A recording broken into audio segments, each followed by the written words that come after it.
Donc, première étape, la direction des assemblées envoie un mail de convocation aux élus pour les informer de la prochaine commission permanente. Donc, ils ont un mail. À travers ce mail, ils vont se connecter sur l'application. En théorie, en cliquant dans le mail, ils peuvent accéder tout simplement à leur application sur laquelle ils doivent se connecter. Donc, chaque élu a eu un identifiant et un mot de passe qui lui est propre et qui lui permet d'accéder à la fois aux convocations, à divers documents qui peuvent être mis à disposition par le service assemblée, mais également au rapport, évidemment.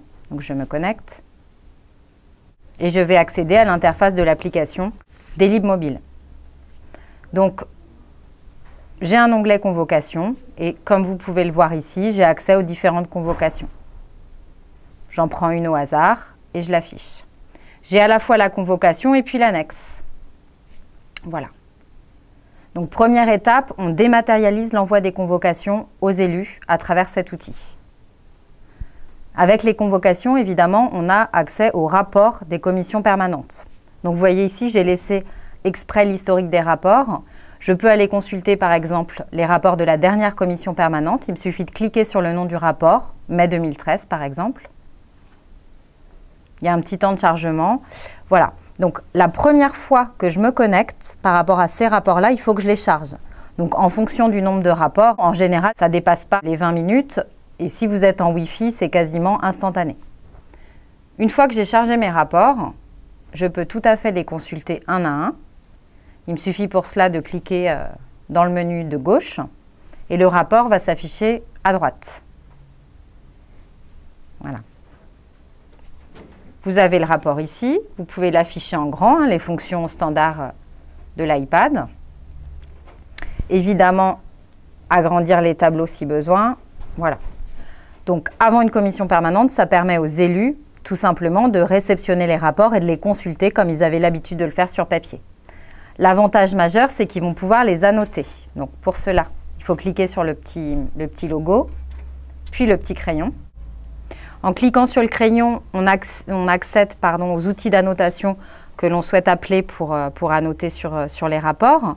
En ce qui nous concerne, c'est l'outil d'annotation eAnnotate qui a été retenu, qui est un outil externe qui permet également d'annoter d'autres types de documents. Et c'est le gros avantage qu'on y a trouvé.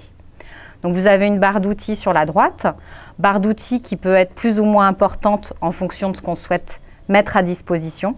Donc ça, chaque utilisateur va pouvoir sélectionner les outils qu'il souhaite utiliser. Dans le cadre de ce projet, nous avons souhaité restreindre vraiment de cette barre d'outils et se concentrer sur l'essentiel et former les élus sur les principaux outils. Je vais vous en montrer un ou deux.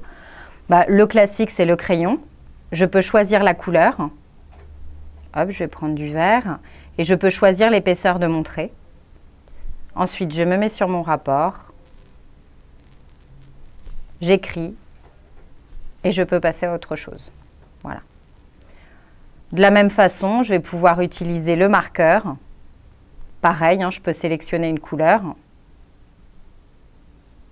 Hop là. Puis après, je sélectionne mon contenu. Une fois que j'ai annoté ça, donc souvent c'est avant les séances pour les préparer, je retourne dans mon application, qui est ici. Et j'ai accès donc à ce rapport qui a été annoté. J'ai toujours accès à la version originale.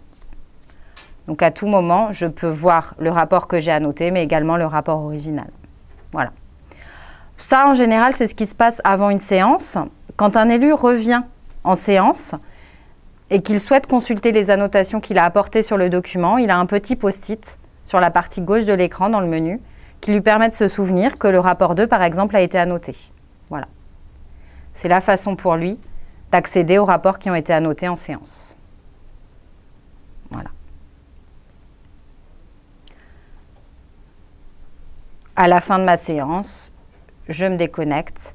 Et de la même façon, lors de la prochaine commission, je vais recevoir les rapports en avance, pouvoir les consulter, les annoter. Et puis le jour de la séance, pouvoir à la fois consulter les annotations que j'ai pu apporter, suivre en séance la commission, mais également apporter de nouvelles annotations en cours de séance.